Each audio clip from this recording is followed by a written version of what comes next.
Halo, jumpa lagi di channel kesayangan aku saja. Hari ketiga di Madinah. Ini masih kegiatan, masih sholat, ambil air yam-yam, buat oleh-oleh di rumah dan buat minum. Lanjut sholat, city tour, sholat seperti itu lagi.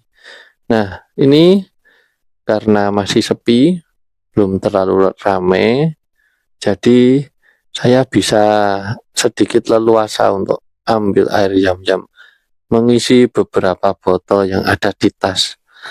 Kalau di Madinah bawa botol berapapun boleh, nggak ada batasan. Tapi kalau di Mekah, dulu itu saya pernah dilarang kalau botol nggak boleh, cuma harus diminum di tempat. Maka dari itu, bagi teman-teman yang umroh ingin bawa pulang air yam-yam, ambil air yam-yamnya di Madinah saja, karena nggak terlalu ramai daripada di Mekah, serta lebih nyaman untuk sholat ibadah itu nyaman.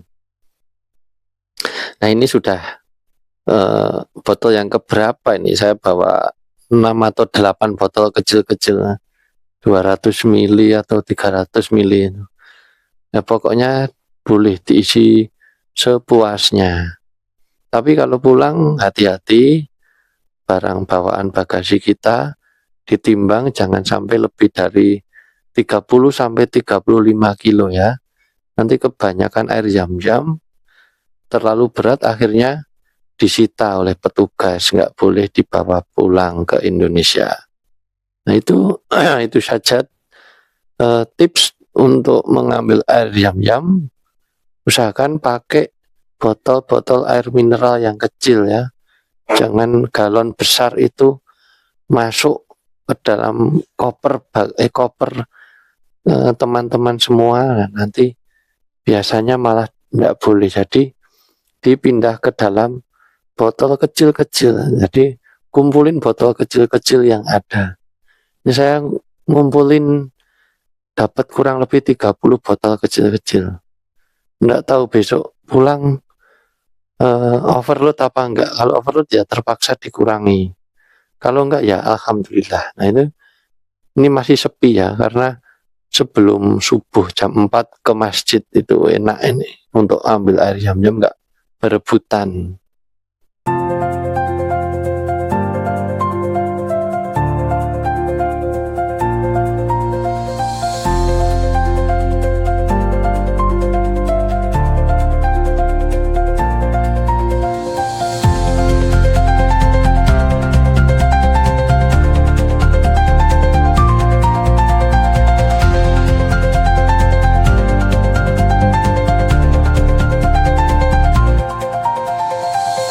Agenda berikutnya, setelah ambil air yam-yam, pagi harinya dilanjutkan city tour. City tour kali ini mau ke Masjid Kuba yang masih ada di sekitaran komplek di kota Madinah. Nah, ini kita sudah diantar naik bis untuk menuju Masjid Kuba yang ada di seberang bukit itu. Nah, di sini lalu lintasnya padat ya, ini mulai ramai jalan di Madinah, apalagi ketika selesai sholat itu pasti macet, banyak jamaah-jamaah yang jalan dan mobil yang lewat. Nah, ini di Mekah Madinah ini mobil-mobil bagus-bagus di sini tuh kayak nggak terawat ya, bodinya penyok, catnya tergores, itu sudah biasa. Bahkan di tempat kita mobil mewah itu kinclong-kinclong, kalau di sini mobil mewah itu ya berdebu itu ya, karena kalau di sini mungkin mengutamakan fungsi, yang penting bisa jalan.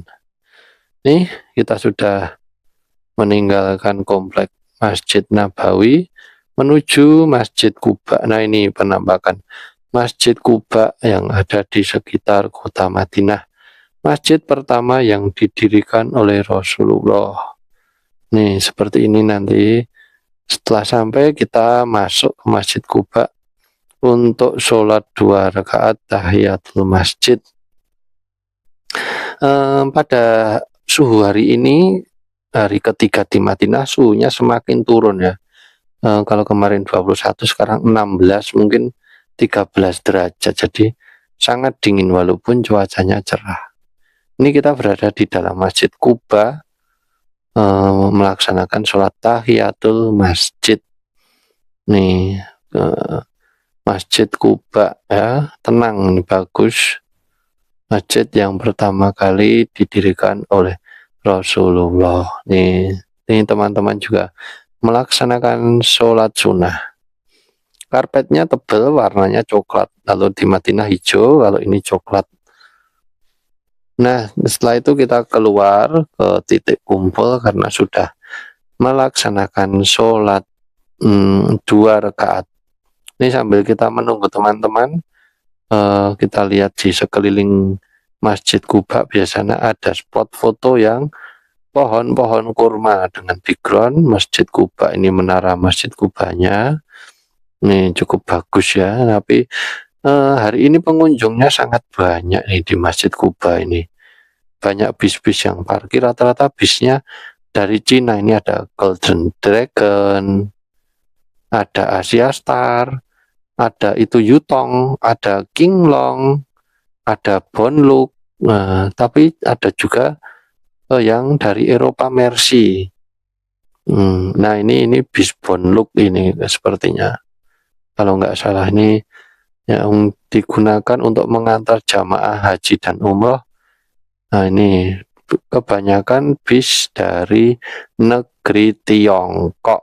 Nah, ini bis Bonlook, King Long, Asia Star, Yutong, Golden Dragon, banyak di sini. Kalau Eropa ini yang Cina pun rata-rata sudah pakai sasis air suspension, jadi nyaman untuk perjalanan, mentul-mentul. Banyak bis yang parkir di sini, 80% itu buatan negeri Tiongkok. Nih, untuk apa namanya, velgnya juga sudah aluminium velgnya. Ini sudah ditunggu teman-teman. Nanti sebentar lagi kita mau masuk bis ya. Pintunya dengan model pneumatik, jadi bisa buka tutup dari driver.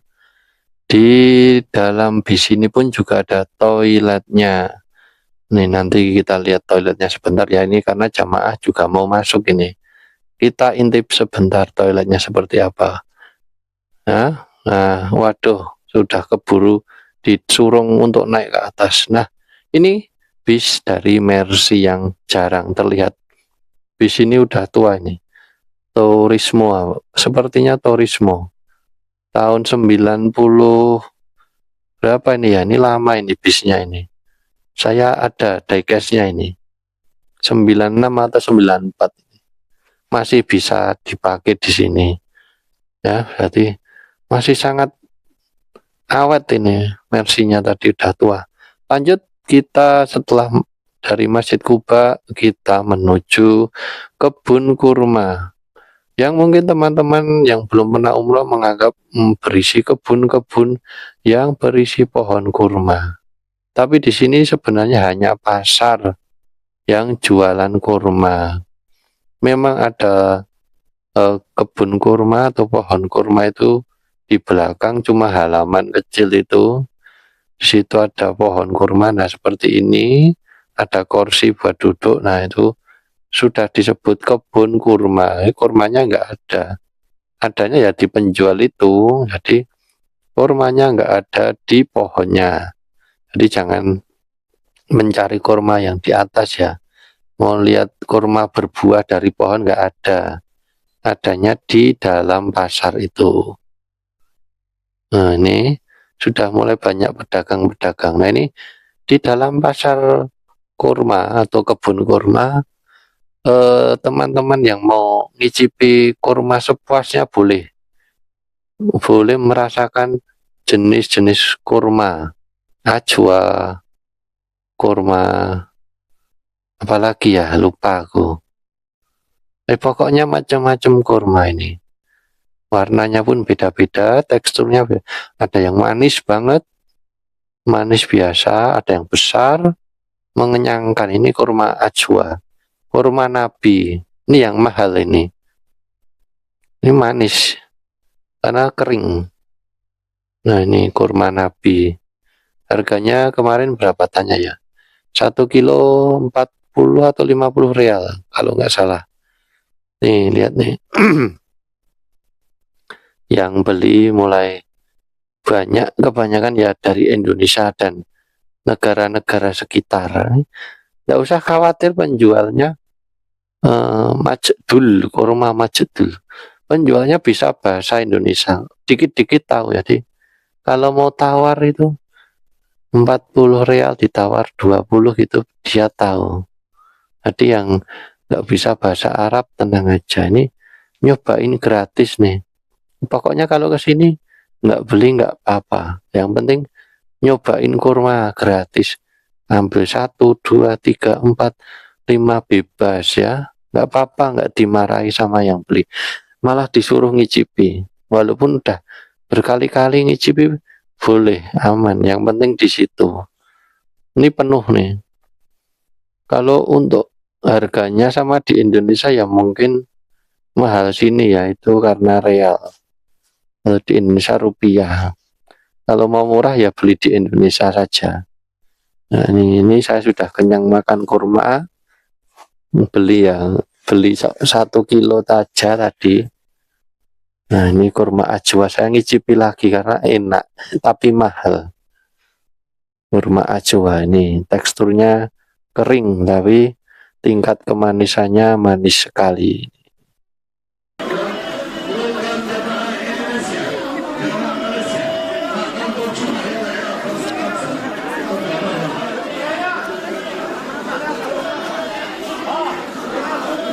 Ada kurma Safawi, Anbar,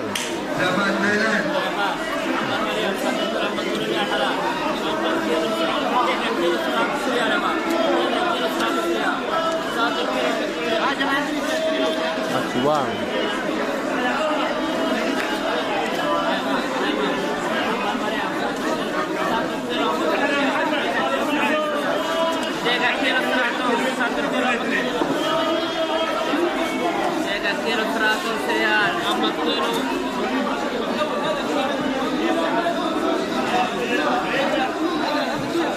Ganjil petang gratis.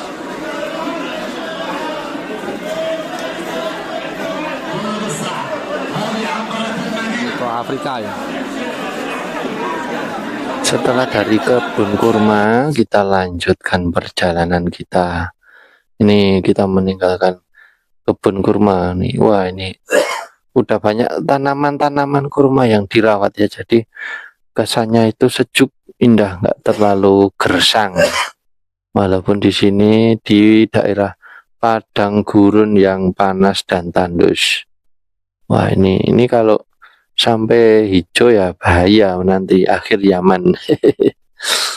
Nah ini kita lanjut perjalanan. Di perjalanan kita juga melihat mobil-mobil yang ada di Indonesia, di Fortuner, ada Expander juga ada di sini. Nah ini melewati gunung yang dibelah. Gunung di sini teksturnya batuan padat ya. Jadi nggak seperti di Indonesia gunungnya longsor. Kalau ini batu keras nih, bagus ini buat pondasi rumah. Di Bringkali nggak punya. Kita menuju ke Jabal Uhud. Nah tempat meninggalnya para syuhada perang Uhud yang ada di kota Madinah ini dalam mempertahankan Islam. Nah ini di depan itu ada gambar penyergapan kafir Quraisy yang menyergap pasukan dari Nabi Muhammad berjumlah berapa ya kemarin, 300 atau 400 orang melawan 3000. Nah itu hampir menang, tapi karena pemanahnya itu turun dari bukit, 40 orang pemanah turun, menyebabkan kekalahan yang akhirnya banyak para syuhada yang meninggal dan dimakamkan di sini. Nah itu pemakaman yang ada pagar-pagarnya, itu pemakaman untuk para syuhada yang meninggal dalam perang di Jabal Uhud. Jabal Uhud.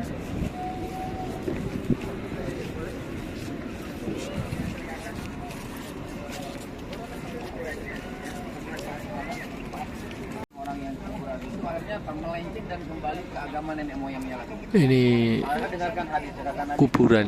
"Hukum an-ziyaratul qubur." Nggak pakai kijing Saya ya. melarang kalian untuk datang berziarah kubur. Prosesnya lama tuh.